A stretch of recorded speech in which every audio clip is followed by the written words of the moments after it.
You know, they say there's something about the mountains in winter, a kind of silent magic.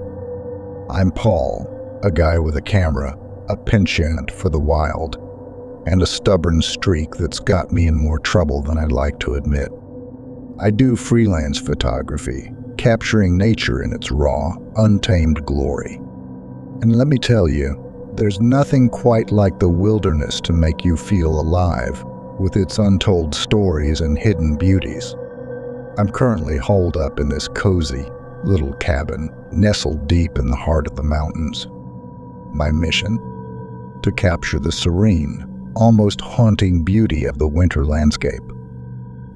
It's been a passion project of mine, to showcase the stark contrast of the snow against the rugged wilderness. But this time, things are a bit more intense. Outside, a relentless snowstorm is raging, the kind that makes you feel like the last person on Earth. They've been saying on the radio it's one of the worst in years. The snow's been falling non-stop, blanketing everything in this pure white shroud, transforming the familiar into something alien. It's isolating, sure, but for me it's a challenge. A chance to snap shots that few others would dare to. But here's the kicker. The storm's so fierce, it's like nature itself is telling me to stay put. But I've never been one to back down from a challenge. There's a thrill in capturing the untamed spirit of the storm, a feeling of being truly alive. So here I am, camera in hand, ready to brave the elements. Little did I know, I was about to stumble upon something that would turn my simple photography expedition into something far more intriguing. So there I was, trudging back from a day's trek, my camera bag slung over my shoulder, heavy with the day's catch, a series of snapshots that I was pretty stoked about. The sky was a brooding canvas of gray, the kind that promised nothing but trouble. Snowflakes, big and fluffy, were beginning to fall, slowly at first, then in a dizzying flurry. Before I knew it, the world around me was a whirlwind of white, the snowstorm turning everything into a blurred, surreal landscape. The cold was biting, the kind that seeps into your bones, but I kept pushing through.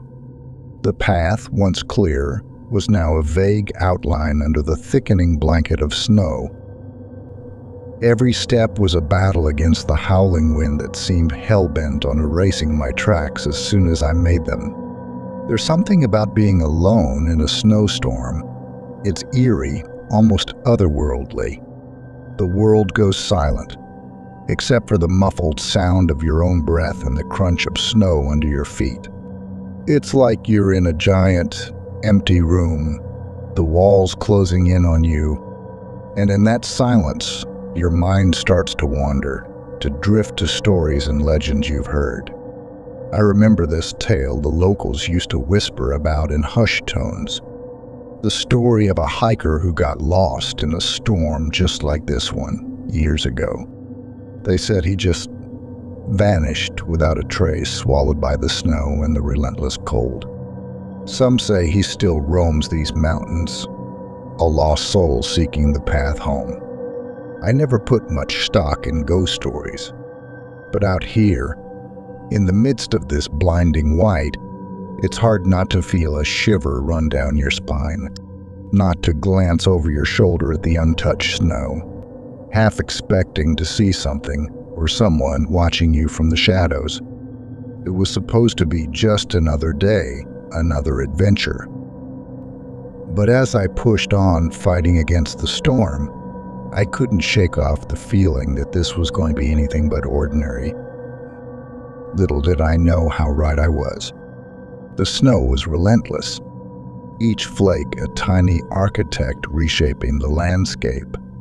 As I made my way through the thickening white, I had this little ritual of glancing back every now and then to see the trail I left behind. It's a photographer's habit, always looking for that perfect shot, even in my footsteps. But this time, it was different. As I looked back, I noticed something odd. Another set of footprints, parallel to mine, emerging from the woods. These weren't my footprints. They were too narrow, too deliberate. They seemed to appear out of nowhere and vanish just as mysteriously, swallowed up by the snow. I crouched down, squinting against the flurry to get a better look. They were fresh, no doubt about that. The edges were sharp, unblemished by the falling snow. Someone or something had passed through here recently, very recently. I straightened up, scanning the dense curtain of snow around me. There was nothing, no sound, no movement, just the relentless dance of the snowstorm. My heart thumped a little faster, a mix of nerves and excitement. Was it another hiker braving the storm? Or was it something else? Something like the lost soul from the local legends. Curiosity got the better of me. I had to know. So, I decided to follow the footprints. Each step was cautious, deliberate, my eyes fixed on the mysterious trail. Maybe this was a story in itself, a real-life mystery unfolding before me. And hey, if it turned out to be nothing, it would still make a great tale to share, right? But as I followed the trail, weaving through the snow-covered pines, the unease in my gut grew. These footprints were leading me away from my cabin, deeper into the unknown. Every rational part of me screamed to turn back, to not mess with things that didn't make sense. But there's something about the unknown, something tantalizing that draws you in despite your better judgment. So on I went, following the phantom trail, oblivious to the story that was about to unfold. Tracking these elusive footprints was like playing a bizarre game of hide and seek with the unknown. They meandered through the thick woods, leading me deeper into the heart of this white wilderness. Every so often, they disappear, as if whoever made them had suddenly taken flight, only to reappear a few meters ahead, as inexplicable as their absence. As I followed this winding path, the trees seemed to close in around me, their branches heavy with snow like silent watchers of my strange journey. That silence, the silence of the woods, was profound, almost unnerving.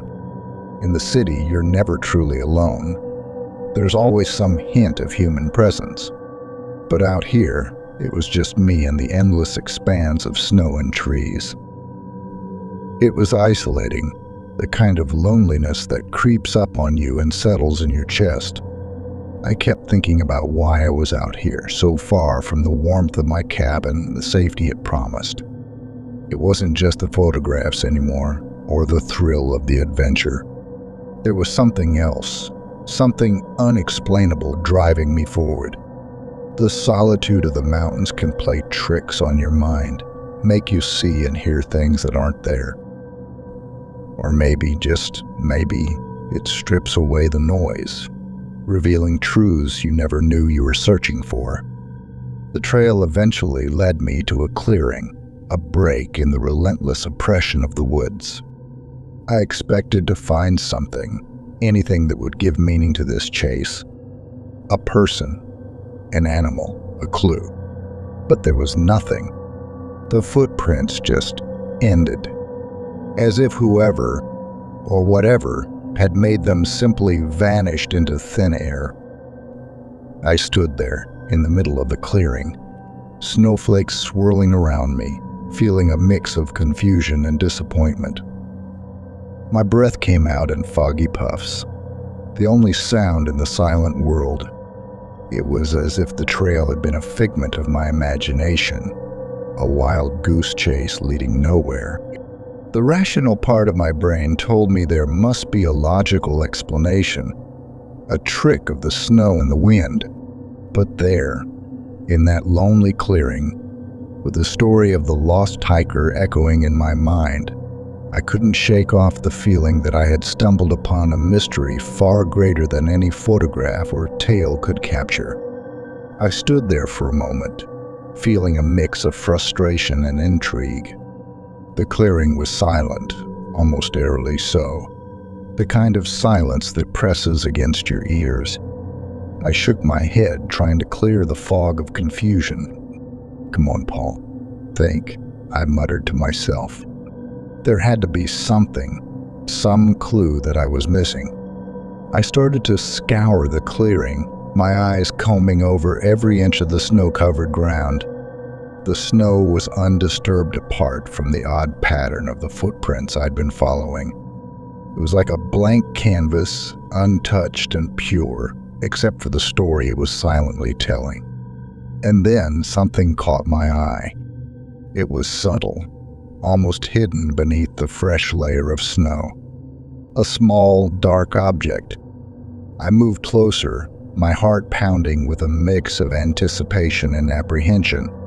Brushing away the snow, I uncovered a small, delicate scarf, partially frozen and crumpled.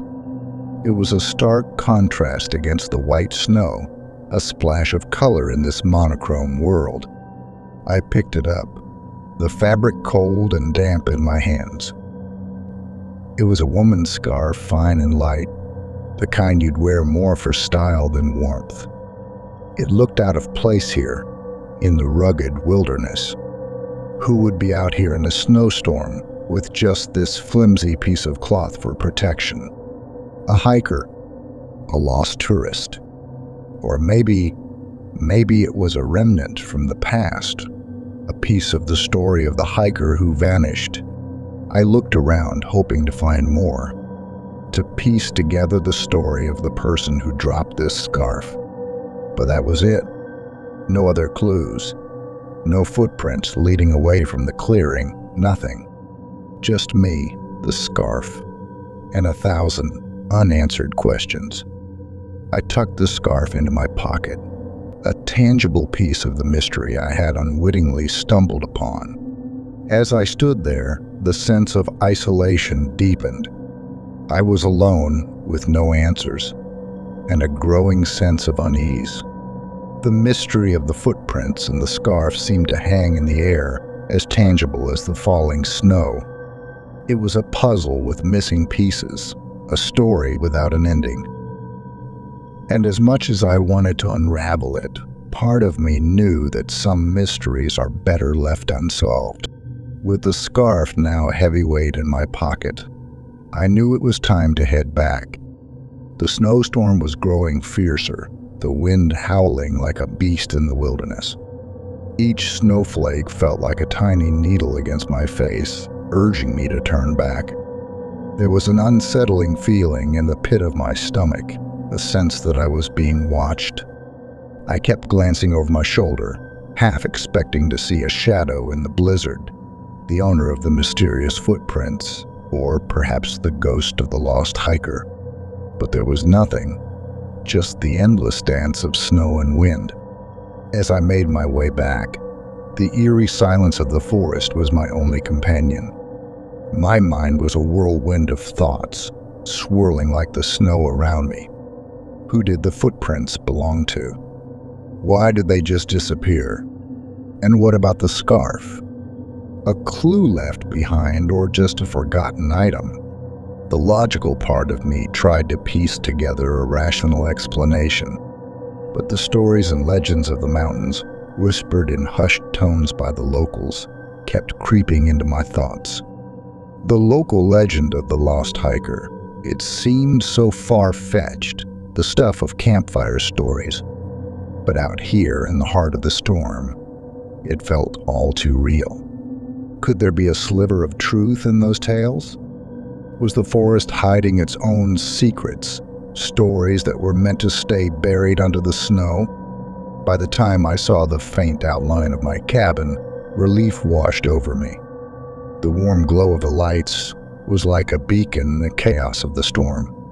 I pushed open the door, the warmth of the inside enveloping me like a comforting embrace.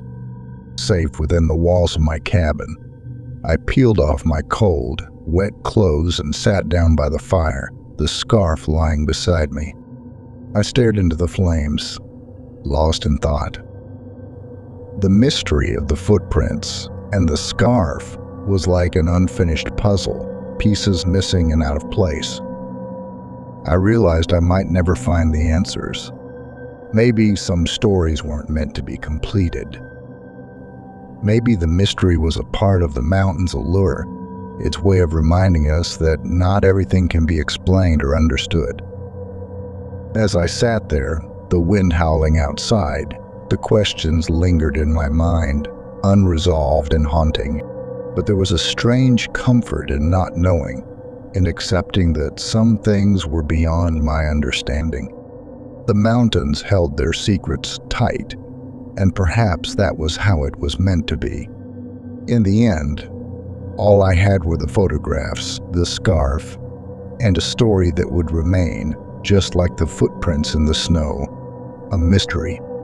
The fire crackled softly, casting a warm, flickering light across the room. I sat there, lost in the flames, my mind replaying the day's events. The scarf, now dry and lying on the table, seemed almost innocuous, just a piece of cloth. But to me it was a symbol of the day's enigma. I pulled out my journal, a habit I've kept since my first adventure into the wild. I began to write, my pen scratching across the paper, detailing the day's trek. The storm, the mysterious footprints, and the unexplained scarf. Writing it down, it almost felt like a story from another time. A tale of mystery and intrigue that you'd read in a book, not something from my own life. But as I wrote, I realized that this experience, this unsolved mystery, was a part of what made the wilderness so captivating to me. The mountains, with their unforgiving terrain and unpredictable weather, were more than just a backdrop for my photography. They were a living, breathing entity, full of secrets and stories. The wind continued to howl outside, a reminder of the storm's presence, as relentless and mysterious as the footprints I had followed. I knew that tomorrow I would venture out again, camera in hand, ready to capture the beauty of the wild. But the mystery of today would always remain with me, a haunting memory in the back of my mind. As I closed my journal and prepared for bed, I took one last look at the scarf. It was just a piece of the puzzle, a fragment of a story that I would never fully understand, and maybe that was okay. In a world where everything is explained and analyzed, a little mystery, a little wonder was a rare thing. I turned off the lights and settled into bed, the sound of the storm lulling me into a restless sleep. In my dreams, I saw footprints in the snow leading me through the woods, a never-ending journey into the unknown. And when I woke, the first light of dawn was breaking, casting a soft glow over the snow-covered world outside.